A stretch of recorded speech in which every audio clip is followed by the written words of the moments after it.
Break तो बाद स्वागत है तुहाडा। मुद्दे की बात जारी है बेअदबी जांच ते अड़िका। ऑडियंस क्वेश्चन असी दस दिंदे। ऑडियंस क्वेश्चन असी पुछया सी कि बेअदबी मामले की जांच विच देरी लोकां लई चिंताजनक है, पंजाब लई चिंताजनक है। ये साडा अज दा सवाल है। SMS राही जवाब भेजो हाँ दे PH स्पेस वाई ना दे PH स्पेस NS2 भेजो 577575 से। लाइव कॉल का वेला आ गया 1800 18035353 ते। पहले कॉलर ने साडे नाल जगराओं तो ने बलवंत जी। बलवंत जी की है तुहाडी राय? हेलो हाँ जी बलवंत जी की है तुहाडी राय? मैं कुलवंत सिंह लीला मेघ सिंह तो बोल रहा जी। अच्छा जी, हाँ जी माफ करना कुलवंत जी, दसो की है तुहाडी राय? हाँ जी, इन्होंने किसी ने कोई कार्रवाई नहीं करनी जी। अजिहा क्यों लगता तुहानू? इदा लगता जी आपस विच मिले हुए सब जी रिश्तेदारियां आपस विच जी। हाँ जी, इन्होंने किसी ने कोई कार्रवाई नहीं करनी। यही सवाल असी पूछांगे अगे अपने दर्शकों तो, माफ करना अपने मेहमानों तो। धन्यवाद साडे नाल जुड़न दे लई। बेअदबी मामले की जांच विच की देरी जिहड़ा है वो लोकां लई चिंताजनक है, पंजाब दे लोकां लई। ये साडा अज दा सवाल है। ऑडियंस क्वेश्चन जवाब SMS राही भेजो हाँ दे PH स्पेस वाई ना दे PH स्पेस एन इसनूं भेजो 577575 ते।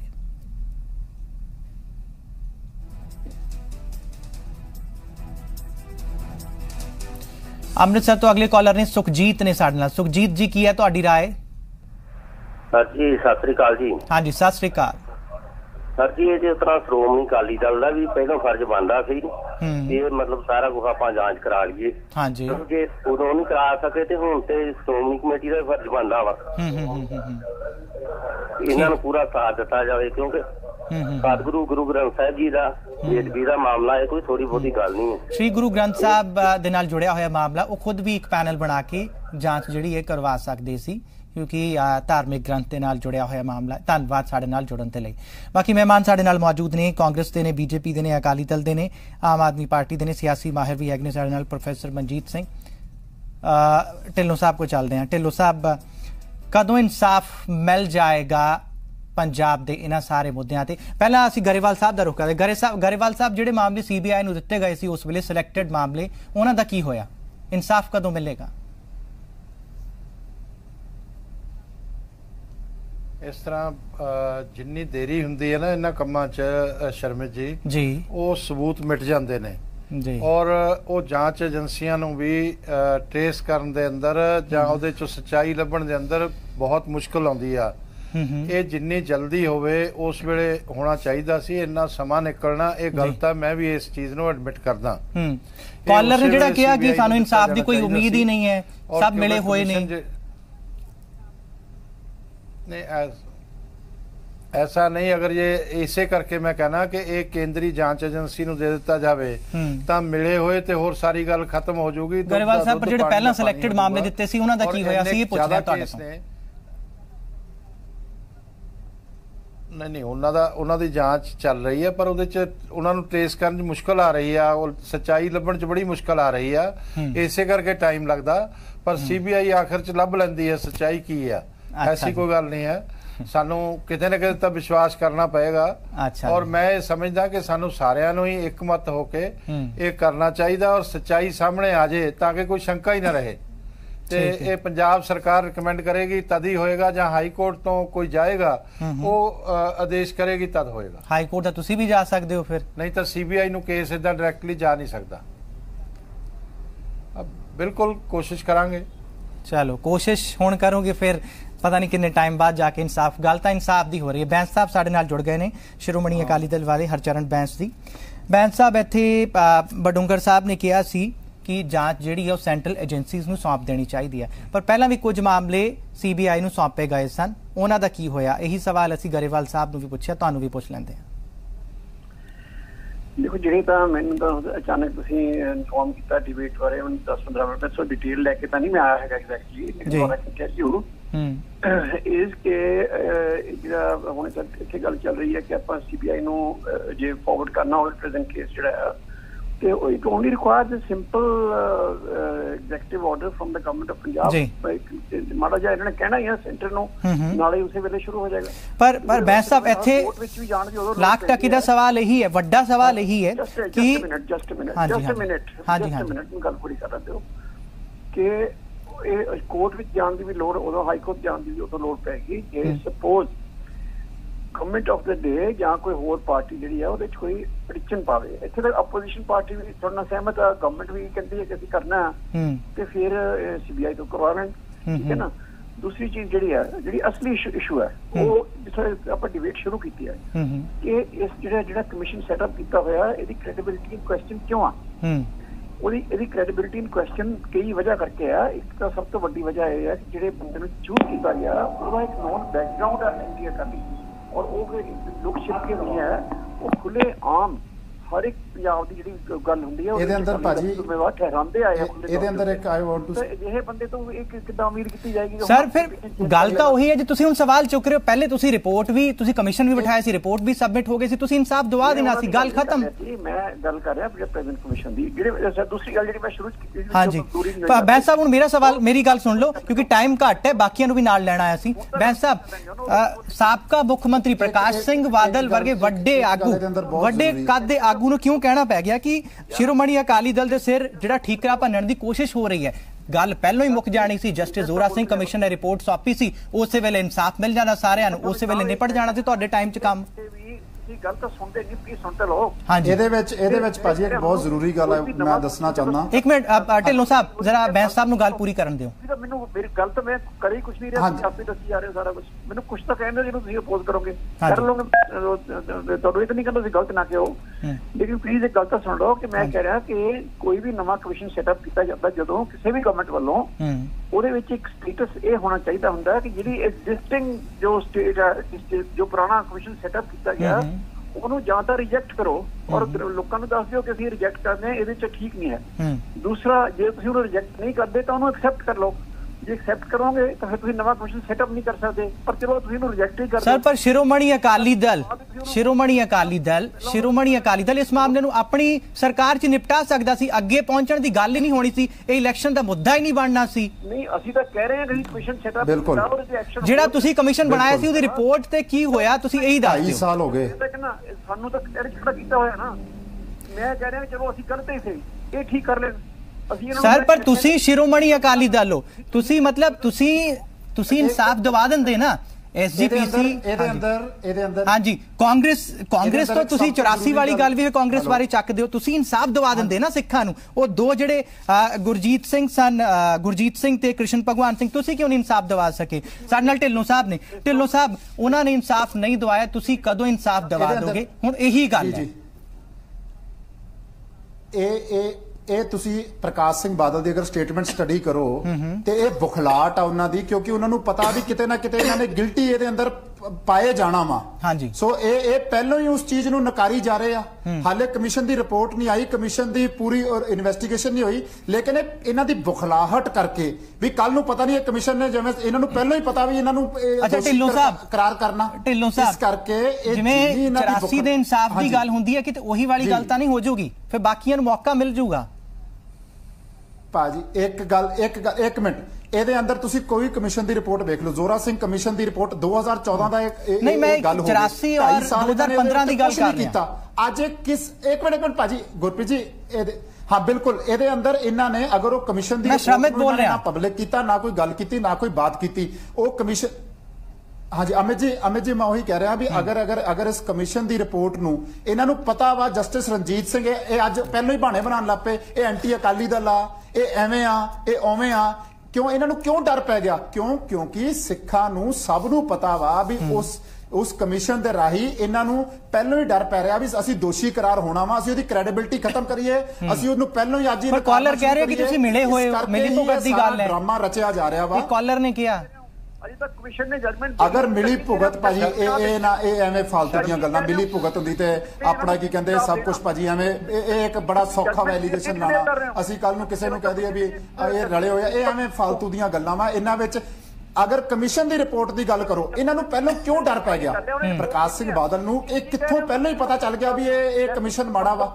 ਇਹ ਇਹਨਾਂ ਦੀ ਡਰ, ਇਹਨਾਂ ਦੀ ਬੁਖਲਾਹਟ ਇਹ ਦੱਸਦੀ ਆ ਵੀ ਕਿਤੇ ਨਾ ਕਿਤੇ ਕਸੂਰਵਾਰ ਆ, ਕਿਤੇ ਨਾ ਕਿਤੇ ਇਹਨਾਂ ਨੂੰ ਗਿਲਟੀ ਉਹਦੇ ਅੰਦਰ ਆਈ ਜਾਊਗਾ। ਸ਼ਾਇਦ ਮੈਨੂੰ ਨਹੀਂ ਪਤਾ, ਸ਼ਾਇਦ ਕਿਸੇ ਨੂੰ ਨਹੀਂ ਪਤਾ, ਲੇਕਿਨ ਇੱਕ ਹੁੰਦਾ ਨਾ ਵੀ ਚੋਰ ਨੂੰ ਪਹਿਲਾਂ ਹੀ ਡਰ ਖਾਈ ਜਾਂਦਾ ਵਾ ਵੀ ਪਤਾ ਨਹੀਂ ਮੈਂ ਕੱਲ ਨੂੰ ਕਿਤੇ ਮੇਰਾ ਸਾਹਮਣੇ ਅਸਲੀ ਅਕਸ ਨਾ ਆ ਜਾਏ, ਮੇਰਾ ਪਤਾ ਨਾ ਚੱਲ ਜਾਏ, ਕਿਉਂਕਿ ਸਰਕਾਰ ਦੇ ਹੁੰਦੇ ਹੋਏ ਇਹਨਾਂ ਨੂੰ ਪਤਾ ਸੀ ਸਾਰਾ ਕੁਝ। ਪ੍ਰੋਫੈਸਰ ਮਨਜੀਤ ਸਿੰਘ ਜੀ ਕੋ ਚੱਲਦੇ ਆ, ਠੀਕ ਹੈ ਢਿੱਲੋਂ ਸਾਹਿਬ, ਨੌਜਵਾਨਾਂ ਦੀ ਕੋਈ ਗੱਲ ਨਹੀਂ ਕਰਦਾ। ਇਨਸਾਫ ਕਦੋਂ ਦਿਵਾਉਣਗੇ? ਹਾਂਜੀ ਗਰੇਵਾਲ ਸਾਹਿਬ ਕੁਝ ਕਹਿ ਰਹੇ ਨੇ। ਸਿੱਧਾ ਕਹਿੰਦੇ ਦੱਸਦੇ ਇਨਸਾਫ ਕਦੋਂ ਦਿਵਾਉਣਗੇ? ਇਨਸਾਫ ਤੁਸੀਂ 2.5 ਸਾਲ ਤੱਕ ਤਾਂ ਤੁਸੀਂ ਨਹੀਂ ਦਿਵਾ ਸਕੇ ਸ਼ਰਮਿਤ ਜੀ। ਇਨਸਾਫ 2.5 ਸਾਲ ਤੱਕ ਤੁਸੀਂ ਕਿੱਥੇ ਇਨਸਾਫ ਦਿਵਾਇਆ? ਇਹ ਭਾਸ਼ਣ ਕਰਦੇ ਆ, ਇਹ ਡਿਬੇਟ 6 ਮਹੀਨਿਆਂ ਵਾਲਿਆਂ ਤੋਂ ਅਸੀਂ ਇਨਸਾਫ ਮੰਗ ਲਾਂਗੇ। ਗਰੇਵਾਲ ਸਾਹਿਬ ਤੁਸੀਂ ਇਨਸਾਫ ਕਿਉਂ ਨਹੀਂ ਦਵਾਇਆ? ਤੁਸੀਂ ਇਹਨਾਂ ਢਿੱਲਾ ਰਵੱਈਆ ਕਿਉਂ ਅਪਣਾਇਆ? ਇਹ ਵੀ ਦੱਸ ਦਿਓ ਫਿਰ ਨਾਲ। ਇਹਨਾਂ ਦੀ ਕਰਤੂਤਾਂ ਛੇਤੀ, ਮੈਂ ਕਹਿੰਦਾ ਸਭ ਤੋਂ ਛੇਤੀ ਆਊਗਾ, ਫਿਕਰ ਨਾ ਕਰੋ। ਇਹਨਾਂ ਨੂੰ ਉਦੋਂ ਵੀ ਡਿਬੇਟ ਤੇ ਬਣਾਇਓ ਜਿਸ ਦਿਨ ਕਮਿਸ਼ਨ ਦੀ ਰਿਪੋਰਟ ਆ ਗਈ। ਇਹਨਾਂ ਦੀ ਸਰਕਾਰ 'ਚ 75 ਬੇਅਦਬੀਆਂ ਹੋਈਆਂ ਨੇ। ਸਭ ਤੋਂ ਬੜੀ ਬੇਅਦਬੀ ਕੈਪਟਨ ਅਮਰਿੰਦਰ ਸਿੰਘ ਨੇ ਕੀਤੀ, ਹੱਥ 'ਚ ਗੁਟਕਾ ਫੜ ਕੇ ਝੂਠੀ ਸਹੁੰ ਖਾਧੀ। ਉਹ ਜਨਤਾ ਤੈਅ ਕਰ ਦੇਗੀ ਨਾ, ਉਹ 2022 ਚ ਜਨਤਾ ਤੈਅ ਕਰ ਦੇਗੀ, ਉਹਦੀ ਚਿੰਤਾ ਤੁਸੀਂ ਕਿਉਂ ਕਰ ਰਹੇ ਹੋ? ਠੀਕ ਹੈ, ਆਮ ਆਦਮੀ ਪਾਰਟੀ ਵਾਲੇ ਬੈਂਸ ਸਾਹਿਬ ਕੁਝ ਕਹਿਣਾ ਚਾਹ ਰਹੇ ਸੀ। ਜਨਤਾ ਤੈਅ ਕਰ ਦੇਗੀ।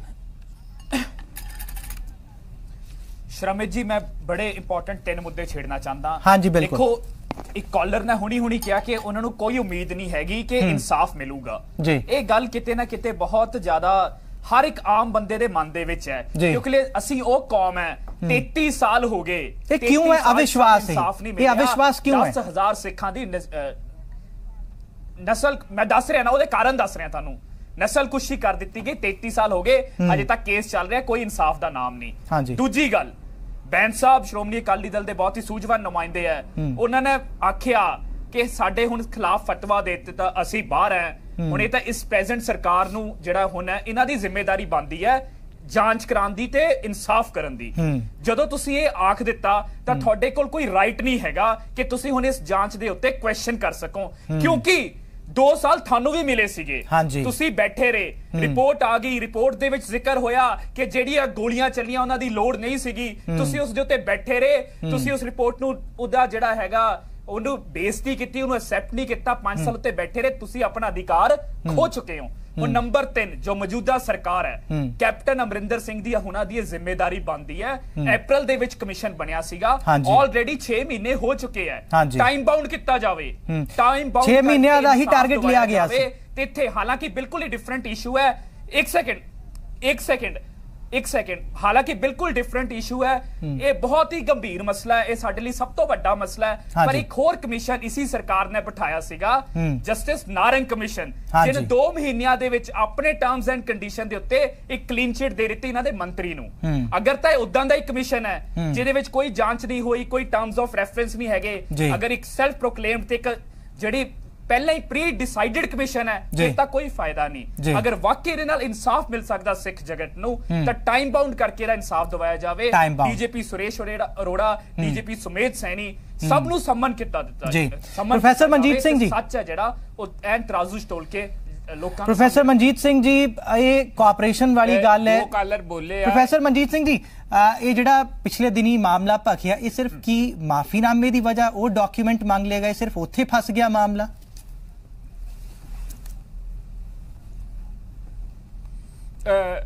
ਨਹੀਂ, ਮੈਨੂੰ ਇਹ ਲੱਗਦਾ ਕਿ ਜਿਹੜੇ 2 ਕਾਲਰ ਆ ਨਾ, ਮੈਂ ਉਸ ਗੱਲ ਦਾ ਪਹਿਲਾਂ ਜ਼ਰੂਰ ਗੱਲ ਕਰਨਾ ਚਾਹੂੰਗਾ ਕਿ ਉਹਨਾਂ ਨੇ ਸਾਰੇ ਪੋਲੀਟੀਕਲ ਪਾਰਟੀਆਂ ਨੂੰ ਬੜਾ ਸੋਹਣਾ ਸ਼ੀਸ਼ਾ ਜਿਹੜਾ ਵਿਖਾ ਦਿੱਤਾ।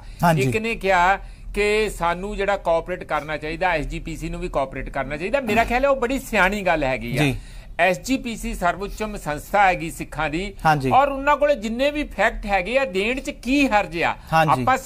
ਆਪਾਂ ਦਿੱਲੀ ਵਿੱਚ ਵੀ ਤੇ ਸਿੱਖਾਂ ਦੇ ਮਾਮਲੇ ਫੂਲਕਾ ਸਾਹਿਬ ਰਾਹੀਂ ਲੜ ਹੀ ਰਹੇ ਆ ਨਾ, ਉੱਥੇ ਵੀ ਤੇ ਕੋਰਟਾਂ ਚ ਜਾ ਹੀ ਰਹੇ ਆ, 33 ਸਾਲ ਹੋ ਗਏ ਆ, ਤੇ ਆਫਟਰ ਆਲ ਕੋਰਟਾਂ ਚ ਹੀ ਜਾਂਦੇ ਆ। ਜੇ ਕੋਈ 19-21 ਹੋਊਗੀ ਤਾਂ ਬਾਅਦ ਵਿੱਚ ਦੇਖੀਏ। ਦੂਜੇ ਜਿਹੜੇ ਕਾਲਰ ਨੇ, ਜਗਰਾਉਂ ਵਾਲੇ ਨੇ ਕਿਹਾ कि देखो जी सानू कोई उम्मीद नहीं। मेरा ख्याल ये बहुत ही खतरनाक गल आ जो लोगों दे विच जनता दे विच ये मैसेज चले जान कि ये रले हुए आ सारे इक्को जिहे आ, ये एक नवी किस्म की निराशा नूं भी जन्म दिंदी है ते बगावत नूं भी जन्म दिंदी है। इस करके मेरा ख्याल है कि इन्हां लोकां दियां जनता दियां जिहड़ियां आवाज़ां सुन के सानू इस कमीशन की रिपोर्ट नूं छेती तो छेती खत्म बस बिल्कुल लास्ट 2 मिनट रह गए, लास्ट 2 मिनट रह गए। इंपॉर्टेंट सवाल ते ਅਸੀਂ ਚੱਲਦੇ ਹਾਂ, इंपॉर्टेंट सवाल ਤੇ ਚੱਲਦੇ। ਗਰੇਵਾਲ ਸਾਹਿਬ ਜਿਹੜੇ 2 ਨੌਜਵਾਨ ਸੀ ਗੁਰਜੀਤ ਸਿੰਘ ਤੇ ਕ੍ਰਿਸ਼ਨ ਭਗਵਾਨ ਸਿੰਘ, ਉਹਨਾਂ ਨੂੰ ਇਨਸਾਫ ਹੁਣ ਤੁਸੀਂ ਮੰਨਦੇ ਹੋ ਕਿ ਤੁਸੀਂ ਤਾਂ ਨਹੀਂ ਦਵਾਇਆ, ਹੁਣ ਕਾਂਗਰਸ ਵਾਲੇ ਕਿੰਨਾ ਕੁ ਦਵਾ ਦੇਣਗੇ? ਕਾਲਰ ਨੇ ਤਾਂ ਕਿਹਾ ਹੈ ਪਰ ਕਿੰਨਾ ਕੁ ਜਲਦੀ ਮਿਲ ਜਾਏਗਾ, ਤੁਹਾਨੂੰ ਕਿਹੜੀ ਉਮੀਦ ਹੈ? ਇਸ ਤਰ੍ਹਾਂ ਕਾਂਗਰਸ ਜਿਸ ਰਸਤੇ ਚੱਲ ਰਹੀ ਹੈ ਉਸ ਤੋਂ ਇਹ ਲੱਗਦਾ ਕਿ ਇਹ ਇਨਸਾਫ ਕਾਂਗਰਸ ਦੇ ਰਾਜ 'ਚ ਨਹੀਂ ਮਿਲਣਾ, ਕਿਉਂਕਿ ਤੁਸੀਂ ਨਹੀਂ ਦਵਾਇਆ ਕਿ ਇਹਨਾਂ ਨੂੰ ਇਹ ਸੈਂਟਰਲ ਏਜੰਸੀ ਦੇ ਹਵਾਲੇ ਕਰ ਦੇਣਾ ਚਾਹੀਦਾ, ਸੈਂਟਰਲ ਏਜੰਸੀ ਦੇ ਹਵਾਲੇ ਕਰ ਦੇਣਾ ਚਾਹੀਦਾ ਔਰ ਉਹ ਸਾਰਿਆਂ ਨੂੰ ਇਨਸਾਫ ਮਿਲਣਾ ਚਾਹੀਦਾ ਔਰ ਜਿਹੜੇ ਬਾਕੀ ਬੇਅਦਬੀਆਂ ਹੋਈਆਂ ਨੇ ਉਹ ਵੀ ਸਾਹਮਣੇ ਆਉਣੀਆਂ ਚਾਹੀਦੀਆਂ ਨੇ। ਇਸ ਕਰਕੇ ਮੈਂ ਇਹ ਸਮਝਦਾ ਕਿ ਸਾਰੀਆਂ ਪਾਰਟੀਆਂ ਨੂੰ ਇਹਦੇ ਤੇ ਕੋਈ ਇਤਰਾਜ਼ ਵੀ ਨਹੀਂ ਹੈ ਔਰ ਜੇ ਕਾਂਗਰਸ ਚਾਹੇ ਅੱਜ ਦੀ ਸਰਕਾਰ ਚਾਹੇ ਕੈਪਟਨ ਅਮਰਿੰਦਰ ਸਿੰਘ ਚਾਹਣ। ਗਰੇਵਾਲ ਸਾਹਿਬ ਤੁਸੀਂ ਕਿਉਂ ਨਹੀਂ ਚਾਹਿਆ? ਸਾਡੇ ਨਾਲ ਹਰਚਰਨ ਬੈਂਸ ਸਾਹਿਬ ਨੇ, ਬੈਂਸ ਸਾਹਿਬ ਤੁਸੀਂ ਕਿਉਂ ਨਹੀਂ ਚਾਹਿਆ ਕਿ 2 ਨੌਜਵਾਨਾਂ ਨੂੰ ਇਨਸਾਫ ਮਿਲ ਜਾਵੇ? ਦੇਖੋ ਮੈਂ ਤੁਹਾਨੂੰ ਪਹਿਲਾਂ ਵੀ ਬੇਨਤੀ ਕੀਤੀ ਸੀ ਕਿ ਸਾਡੇ ਟਾਈਮ ਦੇ ਉੱਤੇ ਹੀ ਅਸੀਂ ਕੋਈ ਸਾਡਾ ਐਟੀਟਿਊਡ ਕਲੀਅਰ ਸੀਗਾ, ਉਹਦੇ ਉੱਤੇ ਕੇਸ ਵੀ ਰਜਿਸਟਰ ਹੋਇਆ ਔਰ ਡੀਜੀਪੀ ਬਦਲਿਆ ਗਿਆ। ਪੰਜਾਬ ਦੇ ਵਿੱਚ ਕੋਈ ਐਸਐਚਓ ਨਹੀਂ ਬਦਲਿਆ ਜਾਂਦਾ ਆਮ ਤੌਰ ਤੇ ਇਦਾਂ ਦੀ ਗੱਲ ਦੇ ਉੱਤੇ। ਅਸੀਂ ਡੀਜੀਪੀ ਜਿਹੜਾ ਪੰਜਾਬ ਦੇ ਇਤਿਹਾਸ ਪਹਿਲੀ ਵਾਰੀ ਹੋਇਆ ਸੀ। ਪਰ ਇਨਸਾਫ ਦੀ ਗੱਲ ਹੋ ਰਹੀ ਹੈ ਬੈਂਸ ਸਾਹਿਬ, ਇਨਸਾਫ ਦੀ। ਮੰਤਰੀ ਬਦਲਣਾ ਚਾਹੀਦਾ ਸੀ ਉਦੋਂ ਹੀ। ਗਵਰਨਮੈਂਟ ਨੇ ਉਸੇ ਵੇਲੇ ਸ਼ੋਅ ਕਰਤਾ ਕਿ ਗਵਰਨਮੈਂਟ ਦੀ ਓਪੀਨੀਅਨ ਦੇ ਵਿੱਚ ਸਰ ਰਿਪੋਰਟ ਪਬਲਿਕ ਨਹੀਂ ਹੋਈ, ਇਨਸਾਫ ਨਹੀਂ ਹੋਇਆ, ਡੀਜੀਪੀ ਨੂੰ ਛੱਡ ਦਿਓ ਤੁਸੀਂ। ਰਿਪੋਰਟ ਪਬਲਿਕ ਨਹੀਂ ਹੋਈ, ਇਨਸਾਫ ਨਹੀਂ ਹੋਇਆ, ਇਸ ਤੇ ਜਵਾਬ ਦੇ ਦਿਓ। ਉਹਦੇ ਉੱਤੇ ਜਿਹੜਾ ਜੋ ਪ੍ਰੋਸੈਸ ਹੈ ਜੋ ਸਟੇਟਸ ਹੈ ਜਿਹੜੀ ਪ੍ਰੈਜ਼ੈਂਟ ਗਵਰਨਮੈਂਟ ਹੈ ਜੇ ਸਮਝਦੀ ਹੈ। ਸਰ ਪ੍ਰੈਜ਼ੈਂਟ ਗਵਰਨਮੈਂਟ ਤੋਂ ਅਸੀਂ ਜਵਾਬ ਲੈ ਲਾਂਗੇ ਨਾ। ਤੁਸੀਂ ਤੁਹਾਡੇ ਕੋਲ 2015 ਚ ਮਾਮਲਾ ਆਇਆ, 2017 ਤੱਕ ਇਨਸਾਫ ਕਿਉਂ ਨਹੀਂ ਦੇ ਸਕੇ ਤੁਸੀਂ? ਕਿਉਂ ਉਹ ਇਲੈਕਸ਼ਨ ਚ ਵੱਡਾ ਮੁੱਦਾ ਬਣ ਗਿਆ? ਕੋਈ ਜਵਾਬ ਨਹੀਂ ਮਿਲ ਰਿਹਾ। ਢਿੱਲੋਂ ਸਾਹਿਬ ਤੁਸੀਂ ਜਵਾਬ ਦੇ ਦਿਓ, ਤੁਸੀਂ ਕਿੰਨੀ ਜਲਦੀ ਐਸਜੀਪੀਸੀ ਨੂੰ ਕਹਿਣ ਕੋਆਪਰੇਟ ਕਰਨਾ ਨਹੀਂ, ਉਸ ਤੋਂ ਇਲਾਵਾ ਆਪਸ਼ਨ ਨਹੀਂ ਹੈ ਕੋਈ? ਇਹਦਾ ਇਹ ਪ੍ਰਾਈਮ ਮੋਟਿਵ ਆ ਸਰਕਾਰ ਦਾ। ਪੁਲਿਸ ਦੇ ਮਾਮਲੇ ਹੋਰ ਉੱਥੇ ਇੰਨੇ ਸਾਰੀ ਸੀਸੀਟੀਵੀ ਫੁਟੇਜ ਸੀ, ਸੀਸੀਟੀਵੀ ਫੁਟੇਜ ਦੀ ਵੀ ਗੱਲ ਹੁੰਦੀ ਆ ਉੱਥੇ, ਇੰਨਾ ਕੁਝ ਹੈਗਾ। ਤੁਸੀਂ ਜਲਦੀ ਸਭ ਕੁਝ ਚੈੱਕ ਕਰੋ, ਜਲਦੀ ਨਿਪਟਾਓ ਮਾਮਲੇ ਨੂੰ, ਇਨਸਾਫ ਦਿਓ। ਇਹਦੇ ਅੰਦਰ ਮੈਂ ਤੁਹਾਡੇ ਚੈਨਲ ਰਾਹੀਂ ਮੈਂ ਪੰਜਾਬ ਦੀ ਜਨਤਾ ਨੂੰ ਵੀ ਵਿਸ਼ਵਾਸ ਦਿਵਾਉਣਾ ਚਾਹੁੰਦਾ ਵਾਂ, ਕਾਂਗਰਸ ਇਸ ਪ੍ਰਤੀ ਬਹੁਤ ਜ਼ਿਆਦਾ ਸੀਰੀਅਸ ਆ ਔਰ ਇਹਦੇ ਵਿੱਚ ਜਲਦੀ ਟਾਈਮ ਫਰੇਮ 6 ਮਹੀਨੇ ਦਾ ਹੋਇਆ ਸੀ। ਚਲੋ ਤੁਸੀਂ ਉਮੀਦ ਦੇ ਰਹੇ ਹੋ ਪੰਜਾਬ ਦੀ ਜਨਤਾ ਨੂੰ। ਇਹਦੇ ਅੰਦਰ ਬਿਲਕੁਲ ਇਹਦੇ ਅੰਦਰ ਇਹ ਰਲੀਆਂ ਵਾਲੀ ਗੱਲ ਜਾਂ ਇਹ ਗੱਲ ਹੋਵੇ, ਇੱਕ ਵਾਰ ਦੁੱਧ ਦਾ ਦੁੱਧ ਪਾਣੀ ਦਾ ਪਾਣੀ ਕਰਨਾ ਬਹੁਤ ਜ਼ਰੂਰੀ ਆ ਕਿਉਂਕਿ ਚਲੋ ਠੀਕ ਹੈ ਜਲਦੀ ਦੇ ਨਾਲ। ਪ੍ਰੋਫੈਸਰ ਮਨਜੀਤ ਸਿੰਘ, ਦੁੱਧ ਦਾ ਦੁੱਧ ਪਾਣੀ ਦਾ ਪਾਣੀ ਪੋਸੀਬਲ ਹੈ? ਇਹਨਾਂ ਦੀ ਬੁਖਲਾਹਟ ਔਰ ਇਹਨਾਂ ਦੀ ਬਿਲਕੁਲ ਕੈਪਟਨ ਅਮਰਿੰਦਰ ਸਿੰਘ ਦੇ ਰਾਜ ਵਿੱਚ ਸਭ ਕੁਝ ਪੋਸੀਬਲ ਹੈ। ਕੈਪਟਨ ਅਮਰਿੰਦਰ ਸਿੰਘ ਜਦੋਂ ਫੋਰਕਲੋਜ਼ ਨਾ ਕਰੀਏ ਕਿ ਨਹੀਂ ਜੀ ਸਾਨੂੰ ਵਿਸ਼ਵਾਸ ਨਹੀਂ ਹੈ, ਇਹਦੇ ਨਾਲ ਬਹੁਤ ਗਲਤ ਪ੍ਰੈਜ਼ੀਡੈਂਟ। ਚਲੋ ਉਮੀਦ ਪਰ ਦੁਨੀਆ ਕਾਇਮ ਹੈ, ਇੱਥੇ ਕਹਿ ਰਹੇ ਨੇ ਪ੍ਰੋਫੈਸਰ ਮਨਜੀਤ ਸਿੰਘ, ਉਮੀਦ ਪਰ ਦੁਨੀਆ ਕਾਇਮ ਹੈ, ਉਮੀਦ ਪਰ ਦੁਨੀਆ ਕਾਇਮ ਹੈ। ਬਿਲਕੁਲ ਉਮੀਦ ਹੈ ਔਰ ਵਿਸ਼ਵਾਸ ਕਰਨਾ ਚਾਹੀਦਾ, ਸਾਨੂੰ ਕੋਆਪਰੇਟ ਕਰਨਾ, ਵਿਸ਼ਵਾਸ ਕਰਨਾ ਚਾਹੀਦਾ ਹੈ। ਤੇ ਫਿਰ ਬਡੂੰਗਰ ਸਾਹਿਬ ਨੂੰ ਵਿਸ਼ਵਾਸ ਰਿਕਾਰਡ ਜਿਹੜਾ ਅੱਗੇ ਦੇ ਦੇਣਾ ਚਾਹੀਦਾ ਹੈ, ਉਹ ਸੁਣ ਰਹੇ ਹੋਣਗੇ। ਧੰਨਵਾਦ ਸਾਰੇ ਮਹਿਮਾਨਾਂ ਦਾ ਸਾਡੇ ਨਾਲ ਜੁੜਨ ਦੇ ਲਈ। ਹਰਚਰਨ ਬੈਂਸ ਸਾਹਿਬ ਤੇ ਹਰਜੋਤ ਬੈਂਸ ਸਾਹਿਬ, ਗਰੇਵਾਲ ਸਾਹਿਬ ਤੇ ਸਿਆਸੀ ਮਾਹਰ ਪ੍ਰੋਫੈਸਰ ਮਨਜੀਤ ਸਿੰਘ, ਢਿੱਲੋਂ ਸਾਹਿਬ, ਸਭ ਦਾ ਧੰਨਵਾਦ ਸਾਡੇ ਨਾਲ ਜੁੜਨ ਦੇ ਲਈ। ਅਸੀਂ ਆਡੀਅנס ਕੁਐਸਚਨ ਪੁੱਛਿਆ ਸੀ ਕਿ ਬੇਅਦਬੀ ਮਾਮਲੇ ਦੀ ਜਾਂਚ ਵਿੱਚ ਦੇਰੀ ਲੋਕਾਂ ਲਈ ਚਿੰਤਾਜਨਕ ਹੈ। ਇਹ ਸਵਾਲ ਅਸੀਂ ਪੁੱਛਿਆ, ਇਸ ਤੇ ਜਵਾਬ ਕਿਸ ਤਰੀਕੇ ਨਾਲ ਆਏ, ਹਾਂ ਜਾਂ ਨਾ ਵਿੱਚ, ਉਹ ਹੁਣ ਤੁਹਾਡੀ ਸਕਰੀਨ ਤੇ ਹੈ। ਹਾਂ ਵਿੱਚ ਜਵਾਬ ਆਏ ਨੇ 99% ਔਰ ਨਾ ਵਿੱਚ ਜਵਾਬ ਆਏ ਨੇ 11%। ਢਿੱਲੋਂ ਸਾਹਿਬ ਜ਼ਿਆਦਾਤਰ ਲੋਕ ਚਿੰਤਾ ਵਾਲੀ ਗੱਲ ਦੇ ਵਿੱਚ ਹਾਂ ਦੇ ਵਿੱਚ ਜਵਾਬ ਦੇ ਰਹੇ ਨੇ। ਇਹ ਤੁਹਾਡੇ ਲਈ ਇੱਕ ਮਤਲਬ ਐਗਜ਼ਾਮਪਲ ਹੈ, ਤੁਸੀਂ ਇਸ ਨੂੰ ਜ਼ਰੂਰ ਆਪਣੇ ਧਿਆਨ ਵਿੱਚ ਰੱਖੋ। ਧੰਨਵਾਦ ਸਾਰਿਆਂ ਦਾ।